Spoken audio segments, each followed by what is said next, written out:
Hi everyone, Laurel here, Minnesota, Zone 5A. Just want to do a quick tour of how I overwinter things. So this will be a pretty quick video. Nothing really changed much in the yard since my last one. We got a little more snow, some sub-zero temperatures, some freezing rain. We got just sort of the northern tail of that big ice storm that hit particularly Iowa, but southern states in the Midwest that are south of Minnesota. If that makes sense. I kind of said that weird.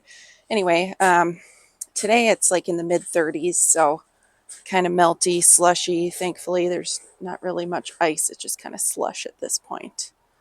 So, I would prefer more snow at Christmas time, but I'll take it. So I did, in order to store my pots, I bought this chair. It's one of those, I forget the brand, one of those like super weather resistant ones that are really expensive. But I got it on clearance, super clearance at Bachman's a couple years ago now for, it was like $60 or something crazy, for like a $200 chair. So anyway, that's where I intended to put it. I just this year wanted to put down mulch under in that area. Didn't get to it, but now it's just going to live out here this winter. So, yeah, we can go into the garage. We'll just do a little sweeping view of the garden. Tune into my last video if you want to see more info. You can see how I line up the chairs and the table here for winter, and then that there's like a sofa table next to the back door that will make its way over here once we get enough snow that it needs to move. So this is inside the shed. This is about as organized as it's ever going to get in the winter time anyways. I pull everything out. You can see we got the snowblower here ready to go. But I overwinter perennials here. I just put some ice. They don't need nearly as much water as they do during the growing season because they are dormant, but they do need some water. So you can see like remnants. I had some ice from the bird baths that I cleared out that I just kind of put on top to melt. I'll do that when we get more snow in the winter, or I'll just fill up a watering can and come out here maybe once a month and give them a little dribble.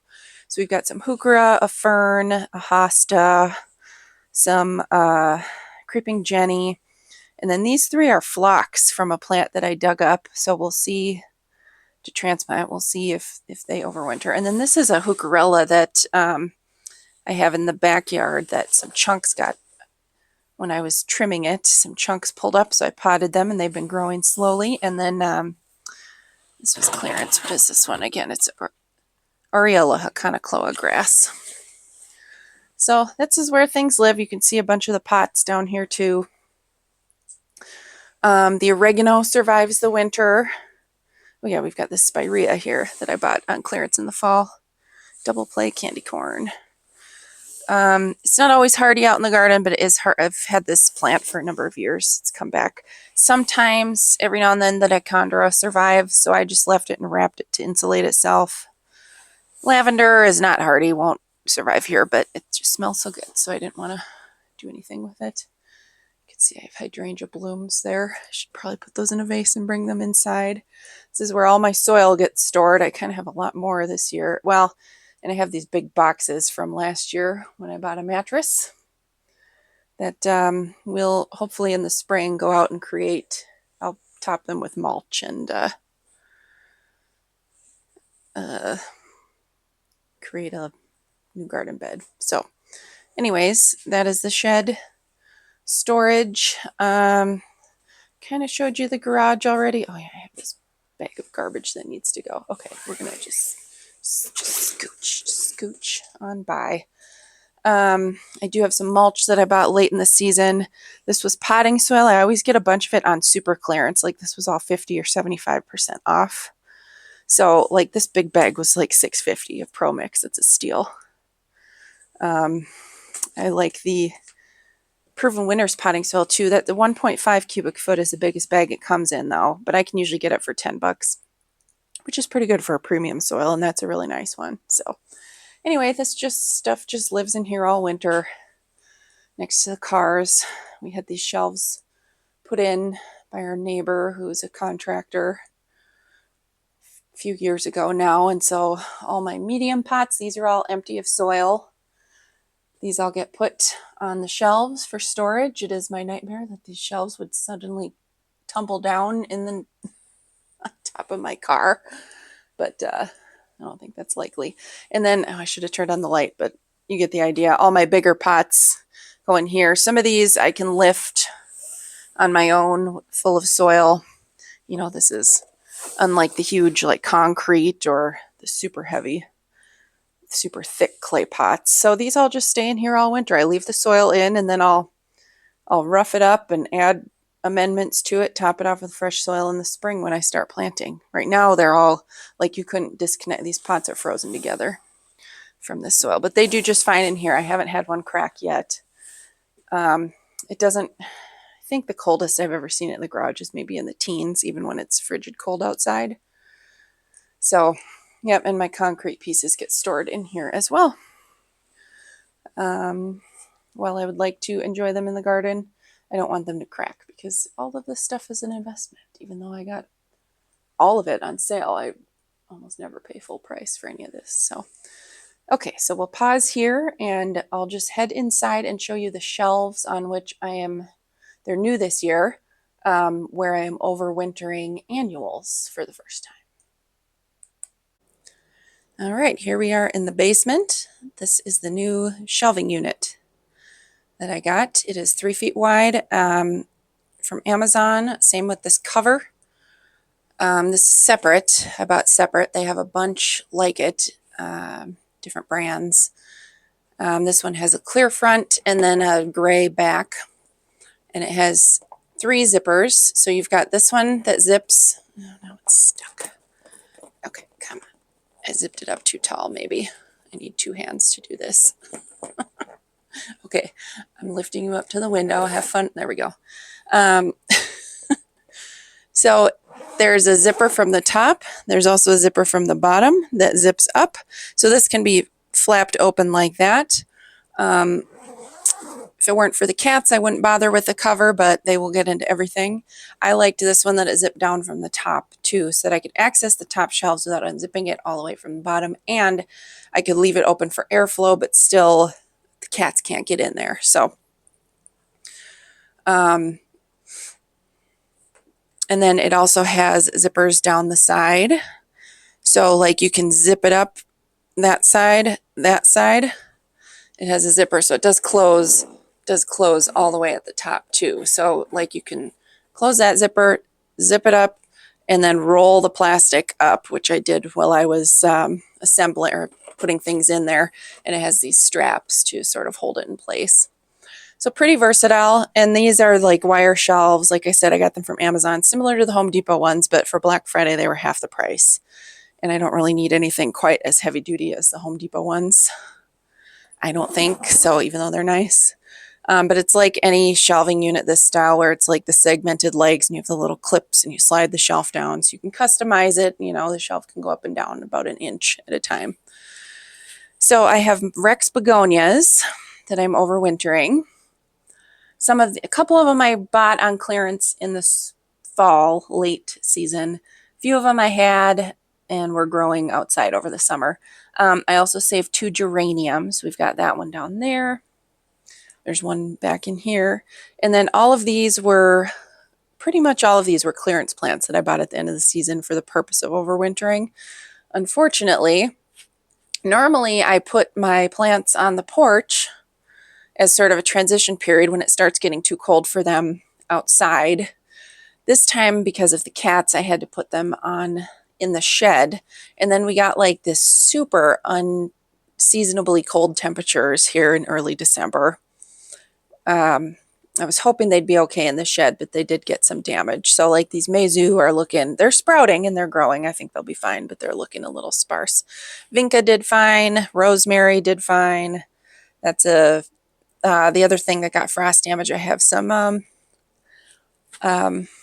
plectranthus, the cerveza and lime plectranthus.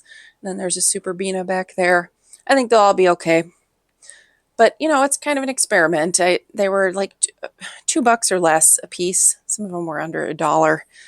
So I thought, well, we'll see what happens, and if they survive the winter under here, then I get free plants. I also have the top shelf. That is where I will be seed starting come probably February is the earliest I'm going to do. Lighting system on here. So I just took my seed starting light setup. Pardon me while I unzip things here just to make it accessible. So what I've done the past few years, I have these light strips. They're 2 feet wide. They're LED grow lights from Amazon. You can connect them all together. I do have one more set, but I'm out of connecting wires.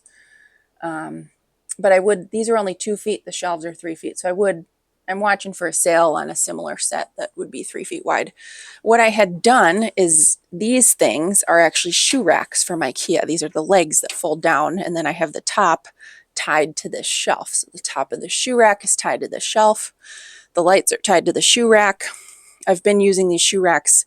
You can use them like on a tabletop, which is what I was doing out on the porch, or you can set them on a counter or wherever, and they're kind of the perfect height for seed starting. They fit a 10-inch wide tray. So anyway, I have 2 of these on a shoe rack, and I just, for now, zip tied the shoe racks to the shelf. So I've got 3 of those set up. Hopefully I can get more permanent grow lights here before seed starting season. Otherwise, I'll figure it out. There's always a way when we're being frugal. Yeah, so it's working out great. So far, so good. I mean, I just set it up, I think it was Thanksgiving weekend, so it's only been up for a few weeks now, but I've been kind of experimenting. I like that. The one thing I do like about the cover too is like in our super dry climate, we'll go down to 20% or lower humidity indoors in the winter. Like it gets so dry here in the winter that it's nice to have a way to kind of hold humidity in and keep some of these things happy and keep the soil from drying out so fast. So these cordyline also, you may remember from my summer containers, and it was an experiment to pot them up again. They got damaged, not killed, amazingly. Well, I don't think. Some of the stems seem alive, but they got damaged in the frost. There's one over here too. In that cold weather we had in the garage. And then I have my little like potting bench slash workshop area over here where we keep all our tools. But this is great as a potting bench area. I do any indoor stuff in here. Buckets. And then I have these buckets. So this is, I've shown these before outdoors in my summer videos. This is a laundry tub from IKEA. They've had these in many colors over the years. They're only like $8 a piece, but great little garden tub. And then this is that tray from the automotive department at Fleet Farm. So I just bring those inside. They're great for containing the mess indoors. And then I have, these are just storage for all my kind of seed starting and garden starting supplies. So that's kind of what I do over here. So far, so good. Working out well.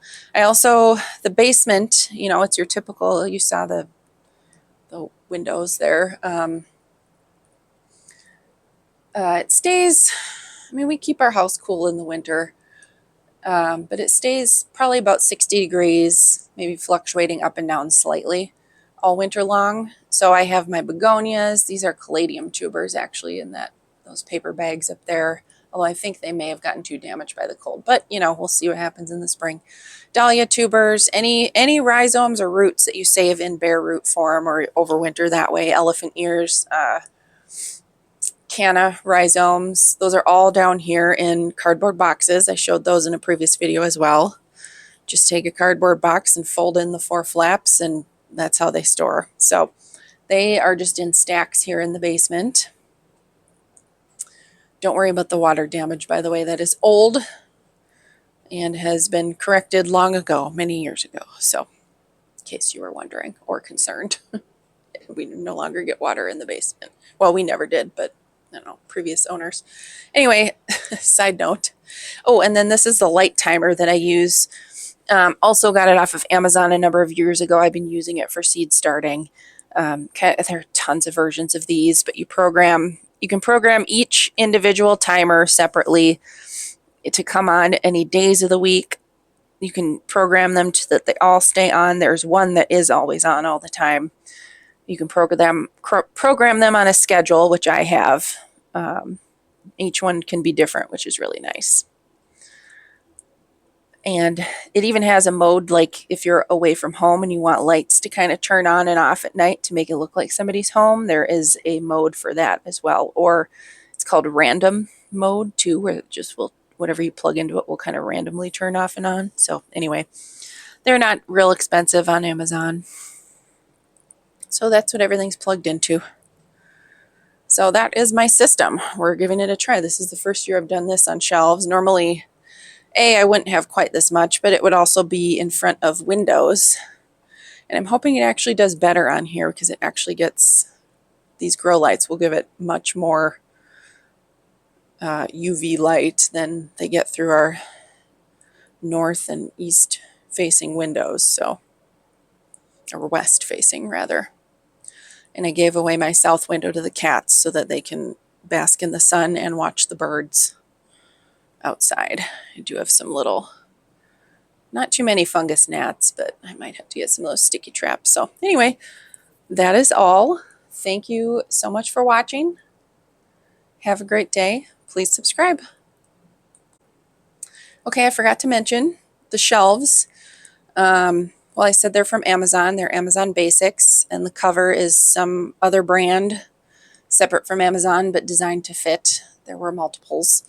This is 36 inches wide by 72 inches tall, and the shelves are 14 inches deep. So pretty good. Like I said, if I had room for a bigger shelf, I would have probably a 4-foot wide one, but we work with what we've got. So that's all. Thanks. See ya.